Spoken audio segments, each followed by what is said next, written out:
SFI ఆధ్వర్యంలో రాష్ట్రంలో నెలకొన్న విద్యారంగం సమస్యలు పరిష్కరించాలని సెప్టెంబర్ 6వ తేదీన చలో విజయవాడకు వేలాది మంది విద్యార్థులు తరలిరావాలని నాయకులు పిలుపునిచ్చారు.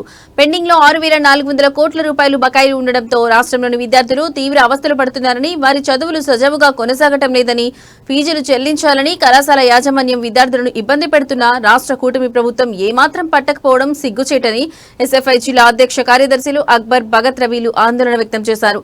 వారు ఎస్వీ యూనివర్సిటీలో పోస్టర్స్ విడుదల చేసి విజయవాడకు విద్యార్థులందరూ తరలి రావాలని పిలుపునిచ్చారు. నేటి ధరలు విపరీతంగా పెరిగిన ప్రభుత్వ హాస్టల్ విద్యార్థులు మెస్ ఛార్జీలు మాత్రం నామమాత్రంగా ఉన్నాయని, ఒక్కో విద్యార్థికి 1,500 నుండి 1,600 రూపాయల నెల వరకు ఏ విధంగా సరిపోతుందని వారు ప్రశ్నించారు. 50 రూపాయలకు 3 పూట్ల భోజనం ఏ విధంగా తినగలరని, కావున తక్షణమే 3,000 రూపాయలు మెస్ ఛార్జీలు పెంచి విద్యార్థులకు పౌష్టిక ఆహారం అందించాలని, ప్రభుత్వ హాస్టల్స్ కు ప్రత్యేక నిధులు కేటాయించి హాస్టల్ సమస్యలు పరిష్కరించాలని వారు డిమాండ్ చేశారు. కూటమి ప్రభుత్వం ఏర్పడిన 14 నెలలకు విద్యార్థుల ప్రజాస్వామ్యం కాపాడాల్సింది పోయి విద్యా సంస్థలలో విద్యార్థి సంఘాలను నివారించే చర్యలు పూనుకోవడం దుర్మార్గమని వారు అన్నారు.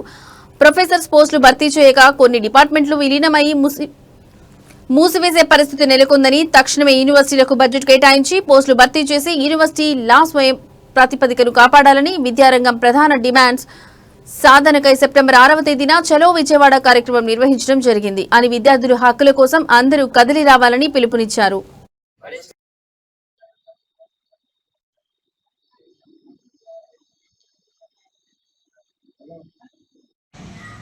విద్యారంగ సమస్యలు పరిష్కరించాలని చెప్పేసి ఈరోజు ఎస్ఎఫ్ఐ ఆధ్వర్యంలో సెప్టెంబర్ 6వ తేదీన చలో విజయవాడ కార్యక్రమం నిర్వహించడం జరుగుతుంది.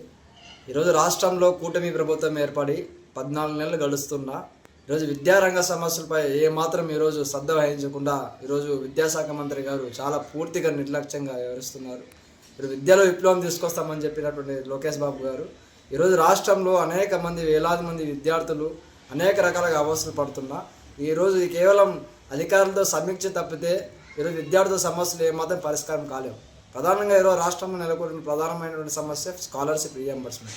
స్కాలర్షిప్ రీఎంబర్స్మెంట్ 6,400 కోట్ల రూపాయలు పెండింగ్లో పెట్టి ఈరోజు డైరెక్ట్గా విద్యార్థులు సజావుగా చదువుకోండి, గత ప్రభుత్వం స్కాలర్షిప్ రీఎంబర్స్మెంట్ అనేక రకాల విద్యార్థులను ఇబ్బంది పెట్టింది ఇవ్వకుండా, కానీ మా ప్రభుత్వం ఏర్పడిన వెంటనే ఎటువంటి సమస్యలు తలెత్తనీయకుండా ఖచ్చితంగా మేము కళాశాలకే ఫీజులు చెల్లిస్తాము, విద్యార్థులు ప్రశాంతంగా చదువుకొని మీ చదువులు పూర్తి చేసుకొని గొప్ప భవిష్యత్తును నిర్మించుకోండి అని చెప్పినటువంటి లోకేష్ బాబు గారు ఈరోజు 14 నెలలు గడుస్తుంది.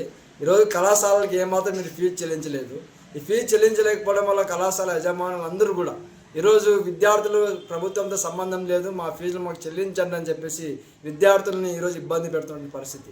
అనేక మంది విద్యార్థులు ఆ ఫీజులు చెల్లించలేక పరీక్షలకు దూరం అయ్యేటువంటి పరిస్థితి ఏర్పడింది. అదే కాకుండా ఈరోజు విద్యను పూర్తి చేసుకొని ఉద్యోగ అవకాశాల కోసం పోయేటువంటి విద్యార్థులు కూడా ఈరోజు ఆ సర్టిఫికేట్లు ఇవ్వలేక ఫీజులు చెల్లించలేక అనేక మంది అవస్థలు పడుతున్నారు. ఈరోజు విద్యాశాఖ మంత్రి గారు ఈ విషయం తెలియదా అని ఈరోజు ప్రశ్నిస్తున్నాం. ఇదే కాదు, ఈరోజు రాష్ట్రంలో హాస్టల్ విద్యార్థులు ఈరోజు గత ఎన్ని ప్రభుత్వాలు మారినా కూడా ఈరోజు విద్యార్థుల హాస్టల్ సమస్య అలానే నెలకొని ఉన్నాయి. ప్రధానంగా హైకోర్టే ఈరోజు జోక్యం చేసుకొని ఈరోజు స్వతంత్రంగా హైకోర్టే ఈరోజు విద్యార్థులు హాస్టల్ సమస్యలు అనేకం నెలకొని ఉన్నాయి, మీరు ఇంతకీ దాని మీద ఏం చేస్తున్నారు, మీ పిల్లలు అయితే ఇక్కడ చదివినిస్తారా అనేటువంటి ఆశ్చర్యాన్ని ఈరోజు హైకోర్టు కూడా ఈరోజు రాష్ట్ర ప్రభుత్వానికి మొట్టికాయ వేసే విధంగా ఈరోజు మొన్న చెప్పింది.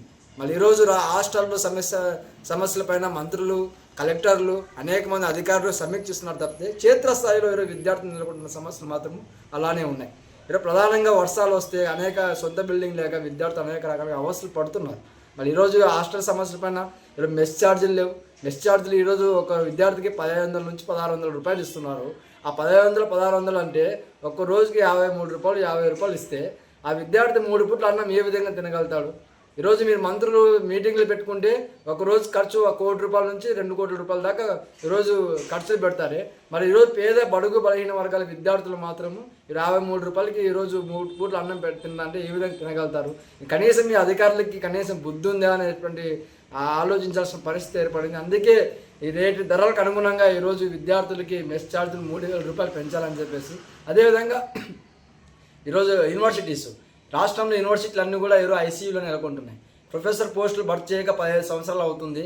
ఈరోజు యూనివర్సిటీలో ప్రొఫెసర్స్ లేక ఒక డిపార్ట్మెంట్కి ఒక 2 అసోసియేటు, 2 అసిస్టెంటు, ఒక ప్రొఫెసర్, మొత్తం 5 మంది ఉండాలి ఒక డిపార్ట్మెంట్కి. కానీ ఈరోజు డిపార్ట్మెంట్లో చూస్తే ఒక ప్రొఫెసర్ రెగ్యులర్గా ఉన్నారు. మన నాలుగు మంది ప్రొఫెసర్లు లేక ఈరోజు పరిశోధనలు కుంటిపడిపోయినాయి.